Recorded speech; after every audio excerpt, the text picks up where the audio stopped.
এই মুহূর্তে সাংবাদিক বৈঠক করছেন ফিরহাদ হাকিম, সরাসরি নজর রাখবো। সেখানে আমরা লাগানো এলইডি লাগানো, যেখানে এলইডি স্ক্রিনেও আসবে, আবার লেখাও আসবে যে বাসটা কত দূরে কত মিনিটে আসবে। আর সেকেন্ড, যেখানে যেখানে বাস স্ট্যান্ড আছে অথচ বাস টার্মিনাস নেই, মানে বাস শেল্টার নেই, শেড নেই, সেখানে কিছু শেড আমরা তৈরি করে দেবো ইমিডিয়েটলি।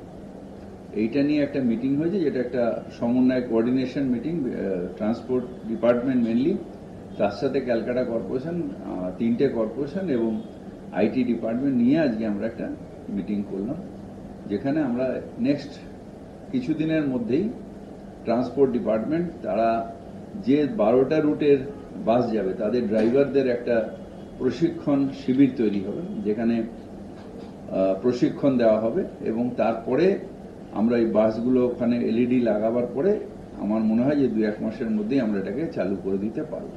ডিভাইসগুলো কারা প্রোভাইড করবে? ডিভাইসগুলো আইটি ডিপার্টমেন্ট প্রোভাইড করবে, আর চালাবেন হচ্ছে ওরা, মানে ট্রান্সপোর্ট ডিপার্টমেন্ট এটাই চালাবে। ড্রাইভ ড্রাইভিং করছে না, অ্যাপের মাধ্যমে আমাদের জিও ট্যাগিং থাকবে, সেখান দিয়ে বাসটা ওভারটেক করছে কিনা, যাচ্ছে কিনা, যত মিনিটে যাওয়ার কথা, জিপিএস ট্র্যাকিং থাকবে, সেখান দিয়ে যাচ্ছে কিনা, কতটা টাইমে যাওয়ার কথা, কতটা টাইমে যাচ্ছে, সবটাই আপনিও নিতে পারেন, আপনিও সেই বাসটা লোড করে আপনি নিতে পারেন। এর আগে যে পথসাথী বা ওই ধরনের যে অ্যাপ ছিল তার থেকে হ্যাঁ, ওই পথসাথী অ্যাপসটা তো আলাদা, এটা হচ্ছে অপারেশন অ্যাপস। কি নাম দেওয়া হচ্ছে কিছু ঠিক হয়েছে? এখনো নাম ঠিক হয়নি। বলছি বাস স্ট্যান্ডগুলোতে একটা বিষয় দেখা যায়, গতবার যে এসি বাসগুলো বাস স্ট্যান্ড করা ছিল, চুরি হয়ে যাওয়ার একটা প্রবণতা থাকে, এক্ষেত্রে যদি সিকিউরিটি এখানে আমরা দিয়েছি এবং সেই জন্য পুলিশের হেল্প নিচ্ছি, যাতে বাস স্ট্যান্ডগুলো রক্ষণাবেক্ষণ পুলিশ করে, এবং আমরা খুব মডার্ন ওয়েতে বাস স্ট্যান্ডগুলো করবো, যেখানে বাসগুলো স্ট্যান্ডে কলকাতার দেখতেও একটা সুন্দর হয়ে যাবে আর একটা অ্যাডেড, এবং সেই বাস স্ট্যান্ডগুলোর মধ্যে মানুষ যাতে দাঁড়িয়ে বর্ষাকাল হোক গরমকাল হোক সেখানে থাকে। এখন সবকটাই সরকারি হচ্ছে, আস্তে আস্তে আমরা বেসরকারি নিয়েছি পাইলট প্রজেক্ট হিসেবে এয়ারপোর্ট থেকে, ওখানে সরকারি বেসরকারি সব বাস নেওয়া হয়েছে, যাদের আমরা ওই অ্যাপের মাধ্যমে উদ্দেশ্য একটাই যে অ্যাক্সিডেন্ট কমিয়ে আনা, অ্যাক্সিডেন্ট জনিত ক্ষয়ক্ষতি, মানুষের মৃত্যু, এগুলো কমিয়ে আনা। 2016 সাল থেকে মাননীয় মুখ্যমন্ত্রী সেফ ড্রাইভ সেভ লাইফ এই ভাবনা যুক্ত করেছিল রোড সেফটির সাথে। তার আগে থেকে যে অ্যাক্সিডেন্টের পরিমাণ ছিল সেটা অনেকটা কমেছে, তবুও একজন মানুষের মৃত্যু অ্যাক্সিডেন্ট আবার, এবং ওই কারণে এই সেফ ড্রাইভ সেভ লাইফ এই ভাবনা যুক্ত হওয়ার পর থেকে 2016 সালের পর থেকে অ্যাক্সিডেন্টের সংখ্যা এবং মৃত্যুর সংখ্যা অনেকটা কমেছে।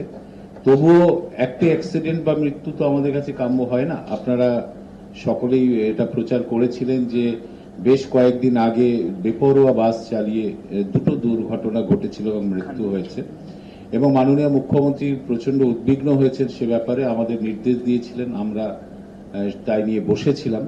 এখন যেটা আমরা করতে চলেছি সেটা হলো একটা অ্যাপ তৈরি করা।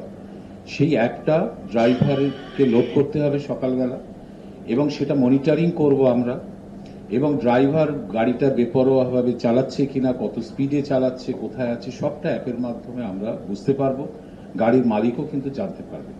এবার ড্রাইভার যদি সঠিকভাবে চালায়, নিয়ন্ত্রণের মধ্যে চালায়, তাহলে অ্যাক্সিডেন্ট কমবে, মৃত্যু কমবে।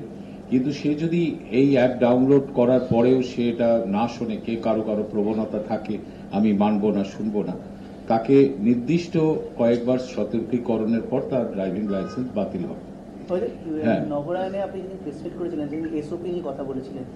হ্যাঁ, এসওপি তৈরি হয়েছে, নির্দেশিকা তৈরি হয়েছে, এখন এই অ্যাপের মাধ্যমে সেটাকে বলবৎ করা হচ্ছে। এটা একটা পার্ট, এটা 12টা রুট আমরা এখন পাইলট প্রজেক্ট হিসেবে নিয়েছি।